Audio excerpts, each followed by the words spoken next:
पूरे तेघरा विधानसभा में 40 पंचायत है और 40 पंचायत में 44 सेंटर खुल जाना और महिलाओं के लिए खुल जाना और फ्री ऑफ कॉस्ट खुल जाना और सभी महिलाओं को ट्रेंड करना, उनको आगे बढ़ाना, उनको रोजगार से जोड़ना, ये मेरा जो है कर्तव्य है और कर्तव्य पथ में चल रहा हूँ और आप लोगों के लिए चल रहा हूँ। अगर किसी बात की होती शिकायत, अगर किसी बात की होती शिकायत होती हो तो हो जाए, जो ठाना है करेंगे हम, जो ठाना है करेंगे हम, हिमाकत हो तो हो जाए।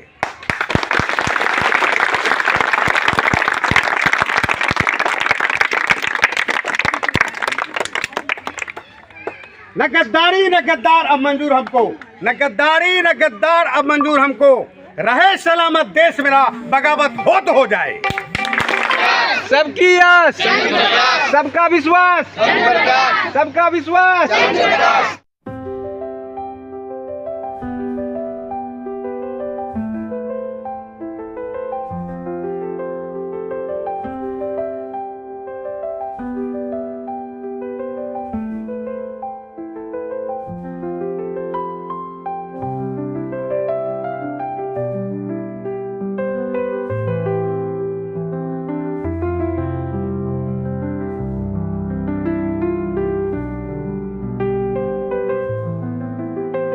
युवा साथियों को नमस्कार और जो भी हमारे बुजुर्गजन हैं उन सारे लोगों को दिल से नमस्कार और उन सारे लोगों का हार्दिक हार्दिक अभिनंदन है। आज की यह मीटिंग बहुत ही खास है। कुछ पहले से पता भी होगा आप लोगों को और अभी जो बातचीत हम लोग करेंगे उस बातचीत में ये तय हो जाएगा कि आज शुभ घड़ी है और आज से या आज से पहले से या आगे आने वाले समय में आपके पंचायत के लिए क्या योजनाएं तैयार की गई हैं उन चीज़ों पर चर्चा की जाएंगी और एक खास व्यक्ति से, एक खास व्यक्तित्व से आपको मिलाया जाएगा। तो आप सारे लोग उनसे मिलने के लिए उत्सुक हैं। बातचीत शुरू करने से पहले एक आग्रह, हम सारे लोग अपना अपना समय निकाल करके यहाँ आए हैं, तो ये समय बिल्कुल भी जया ना जाए, इसके लिए आप लोगों से विनम्र निवेदन है कि अपने अपने ध्यान को बिल्कुल जागृत अवस्था में रखिएगा, क्योंकि यहाँ पर की गई हर एक बातचीत कीमती होगी। तो आज के इस सौभाग्य घड़ी में, शुभ घड़ी में आपका परिचय करवाते हैं कैसे खास व्यक्तित्व से, जिनके समाज में आगमन मात्र से आपके समाज के इन छोटे छोटे बच्चों का कल्याण होने वाला है, हमारी समाज के माताओं बहनों का कल्याण होने वाला है। हमारे समाज में जो भी हमारे युवा साथी हैं इस मीटिंग को संबोधित करने के लिए आए हैं, उन खास व्यक्तित्व का नाम है चंद्र प्रकाश। कितने लोग जानते हैं चंद्र प्रकाश जी को? कितने लोग जानते हैं? हाथ खड़ा करके बताइए। जो नहीं जानते हैं जान लीजिए। इस पंचायत वासियों का सौभाग्य जागा कि चंद्र प्रकाश सर जैसे व्यक्ति ने ये निर्णय लिया कि अब इनको भी सेवा में खुलेआम आ जाना है। क्यों सौभाग्य जागा? क्योंकि आज से पहले भी सर कहीं ना कहीं सेवा में ही थे। आपकी सेवा में आने से पहले अपने परिवार के, अपने पंचायत के सभी बच्चों के, माताओं बहनों के, बुजुर्गों की सेवा में आने से पहले चंद्र प्रकाश सर देश की सेवा कर रहे थे। वायुसेना में आधिकारिक पद पर तकरीबन 22 साल सर ने देश का सेवा किया, लेकिन सर के मन में ये भावना आई कि देश का सेवा तकरीबन 22 साल हम कर चुके हैं, अब मेरे सेवा की ज़रूरत हमारे समाज को है, हमारे परिवार को है, हमारे परिवार के बच्चों को है, हमारी माताओं बहनों को है और हमारे समाज के बुजुर्गों को है। तो सर ने अपने उस बची हुई कुछ नौकरी को त्याग करके और आपके सेवा में अपनी ज़िंदगी को लगाने का निर्णय लिया है। मैं चाहूँगा इस बात पर सर के लिए एक बार जोरदार ताली बजाइए। मैं सच बता रहा हूँ कि सर के जैसे व्यक्ति अगर निर्णय ले लिए हैं कि समाज में योगदान देना है तो ये योगदान देंगे साथियों। और इसी चंद शब्दों के साथ मैं अपनी वाणी को विराम दे करके और मैं अब मंच पर कॉल करने वाला हूँ उस शानदार पर्सनालिटी का, जिनसे बात करके, जिनसे रूबरू हो करके आप गदगद हो जाएंगे और बातचीत के दरमियान आपको यह पता चल जाएगा कि आगामी समय में हमारे बच्चों की, हमारे बुजुर्गों की, हमारी माताओं बहनों की ज़िंदगी बदलने वाली है। तो आप लोग मिलने के लिए तैयार हैं? तो जब मैं उनको आपके बीच में बुलाऊं तो एक बार गर्म जोशी के साथ और जोरदार तालियों के साथ स्वागत करने के लिए तैयार हैं? तो एक बार जोरदार ताली के बीच चंद्र प्रकाश सर।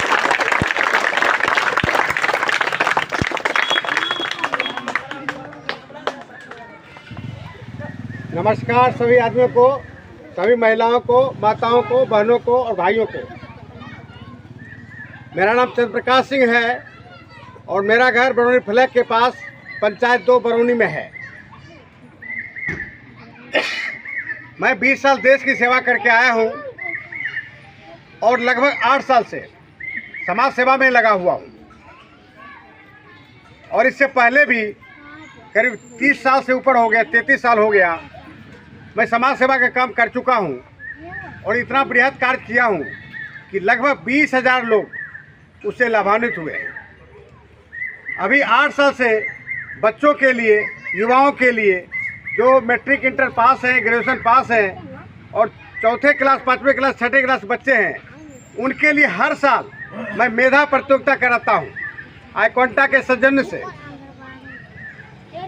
और ये ऐसा प्रतियोगिता है कि बच्चे जो शिक्षा में अलग जगाते हैं, अव्वल आते हैं, टॉपर आते हैं, उनको मैं बड़ा से बड़ा इनाम देता हूँ और हर साल देता हूँ।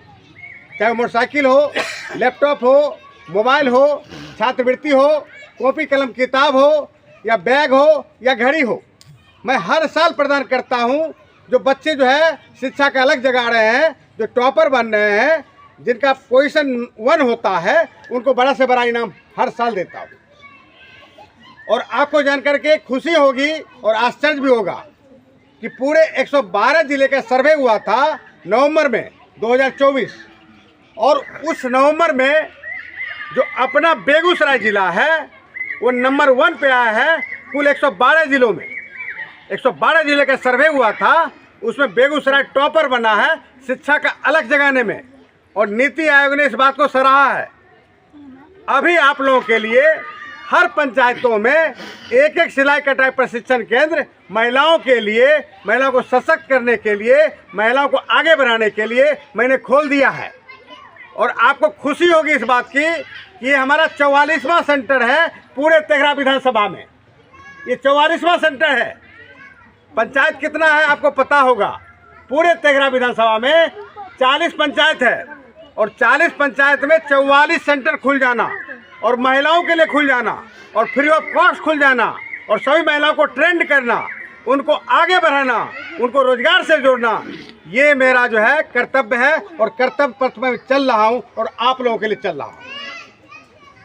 अभी आपको पता होगा कि अपने पास रोजगार की बहुत कमी है। अपना तेघरा विधानसभा की बात कर रहा हूँ, पूरे बेगूसराय की बात कर रहा हूँ, रोजगार है ही नहीं, जबकि रोजगार है और मिल नहीं रहा है। रोजगार है और मिल नहीं रहा है। आपको पता होगा बेगूसराय में अनगिनत इंडस्ट्रीज है, अनेकों फैक्ट्रीज है और सरकार अगर चाहती तो हाथों हाथ जॉब मिल जाता। इतना इंडस्ट्रीज है, चाहे रिफाइनरी हो, फर्टिलाइजर हो, थर्मल पावर स्टेशन हो, मक्खनशाला हो, तमाम इलेक्ट्रोकार्बन, नियोकार्बन, हाइड्रोकार्बन तमाम फैक्ट्रियां हैं, मोमबत्ती की फैक्ट्रियां हैं और रोजगार जो है कोई बाहर वाला ले जाता है। वो बेगूसराय क्या बिहार के बाहर के लोग आते हैं और 80% से ज़्यादा जॉब बाहर वाले को मिलता है। अपने पास 10%, 15%, 20% भी जॉब नहीं मिलता है। और ये क्यों हो रहा है? डोमिसाइल रजिस्ट्रेशन नहीं है। बिहार फर्स्ट, बिहारी फर्स्ट, या जहाँ रोजगार होना चाहिए, जहाँ पे इंडस्ट्रीज है, पहले उनको रोजगार मिलना चाहिए, लेकिन उनको रोजगार नहीं है। ये कितना बदनीति है सरकार का, ये आपको समझना पड़ेगा। ये डोमिसाइल रजिस्ट्रेशन लागू होना पड़ेगा। जिसके घर के बगल में इंडस्ट्री हो उनको जॉब नहीं और बाहर वाले आके जॉब प्राप्त करें, ये घोर अन्याय है, घोर अनर्थ है। मैं इसका पूरे खुले दिल से निंदा करता हूँ। अभी आपको ये भी पता होगा कि हर साल बेगूसराय जिला, सिर्फ बेगूसराय जिला की बात कर रहा हूँ, 20 से 22 कैंसर पीड़ित होते हैं और हर साल होते हैं और ऊपर वाले का प्यारे हो जाते हैं।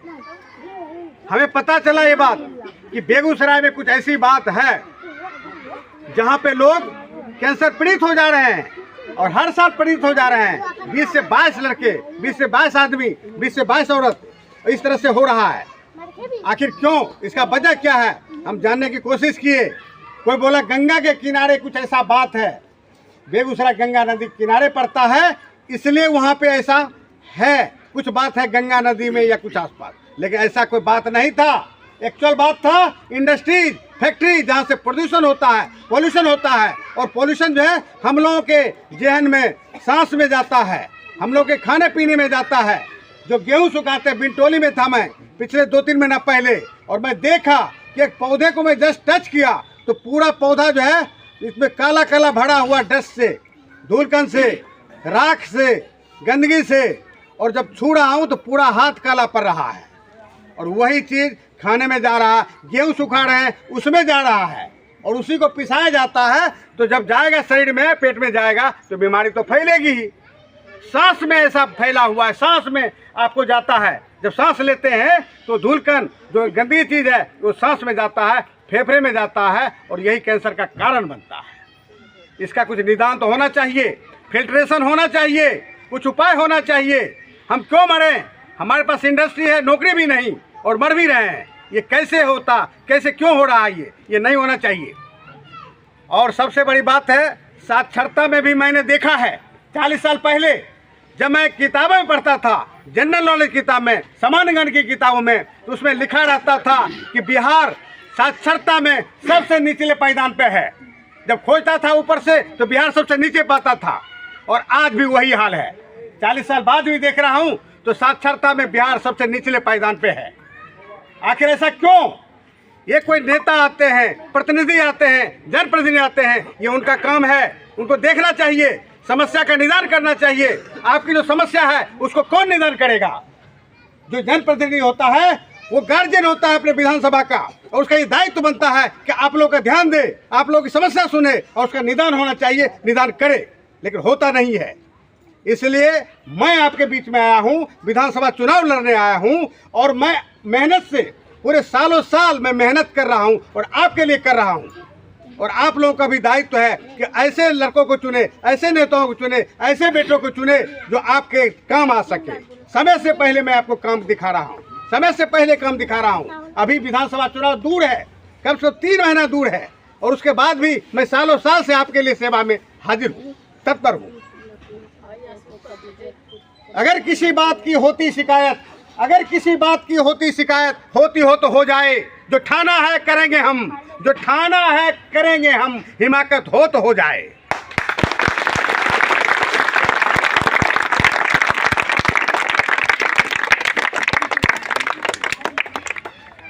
न गद्दारी न गद्दार अब मंजूर हमको, न गद्दारी न गद्दार अब मंजूर हमको, रहे सलामत देश मेरा, बगावत हो तो हो जाए।